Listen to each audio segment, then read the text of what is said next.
સુરત લિંબાયત સ્થિત મોટા કબ્રસ્તાનની નજીક અને અંદર સીલ કરેલ ગણાતી તપેલા ડાઇંગમાંથી રાસાયણિક રંગવાળું પાણી નીકળતા સ્થાનિક મુસ્લિમ સમુદાયમાં રોષ ફેલાયો છે। સ્થાનિક નિવાસીઓએ જાહેર કર્યું કે કબ્રસ્તાન પરિસરમાં તપેલા ડાઇંગમાંથી ગુલાબી નીલા રંગનું પાણી લીક થઈ રહ્યું છે, જેમાં કેમિકલ્સની ગંધ આવે છે। આ પાણી કબ્રસ્તાનના ભાગોમાં પ્રવેશ્યું છે, જેથી મુસ્લિમ સમુદાયના સભ્યોની ધાર્મિક લાગણીઓ આઘાત પહોંચી છે। કોંગ્રેસ નેતા અસલમ સાયકલવાલાએ પૂછ્યું, આ શું એસએમસીનો શિષ્ટાચાર છે કે ભ્રષ્ટાચારનું પરિણામ? મૃતકોની શાંતિ અને પર્યાવરણને ભોગ બનાવવામાં આવી રહ્યા છે। ગયા અઠવાડિયે જ પાલિકાએ આ તપેલા ડાઇંગો સંપૂર્ણ શીલ અને સલામત હોવાનું જાહેર કર્યું હતું, પરંતુ આ ઘટનાએ તેના દાવાની વિશ્વસનીયતા પર પ્રશ્ન ઉભા કર્યા છે। પર્યાવરણવાદીઓએ એસએમસી પર તપેલા ડાઇંગોના રખરખાવ અને મોનિટરિંગમાં ગંભીર ખામી રહી હોવાનો આરોપ મૂક્યો છે। એસએમસીના અધિકારીઓએ ઘટનાની તપાસનું વચન આપ્યું છે અને દોષિતો પર કાર્યવાહી કરવાનો દાવો કર્યો છે। જો કે સ્થાનિકોને શંકા છે કે આ તપાસ માત્ર દેખાવટી હશે।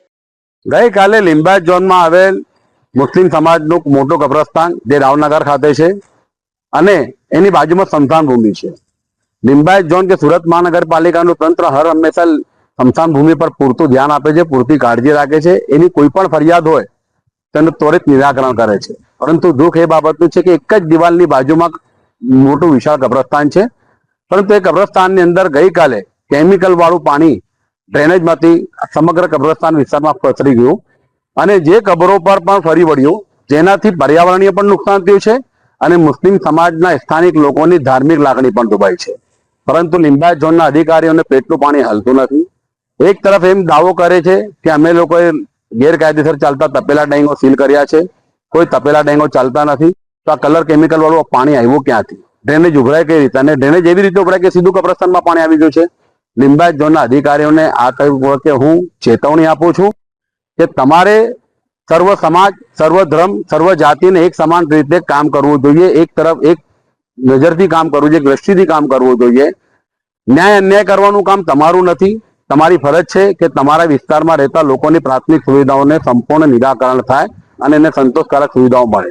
પરંતુ સુરત મહાનગરપાલિકાનું લિંબાયત ઝોન એ સુરત મહાનગરપાલિકાની કચેરી નહીં, ભારતીય જનતા પાર્ટીની કચેરી બનતી જાય છે અને ભારતીય જનતા પાર્ટીનું સંગઠનનું કામ ચાલતું હોય એ પ્રમાણે એના સવારથી લઈને સાંજ સુધી કાર્ય થઈ રહ્યા છે।